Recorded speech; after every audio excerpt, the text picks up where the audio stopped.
देख सालून की लाड़ दया की चलन बना थी नहीं आओगे सर ये दरवाजा कौन तोड़ी लाड़ पहिल मिनट में टाचल दे हो देगा ठीक है। अब लाड़ कैसे जाबो ते टेंशन ही तो बिना खाए नियन धर लिवान पोंगी रे साला तो पोंगी पर है बुबड़ी के हम अंदर जाती बरते और सत्री धरा साला इसने से एडी रखे साला लिमाइल ना गया के दुकेगा लाड़ी में बुल के लगा तो पाल करे शाबाश बेटा।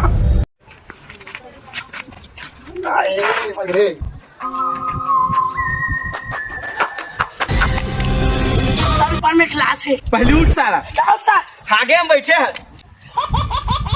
सर एकर मतलब खोनी है टंकी में लाश न लेके फेंके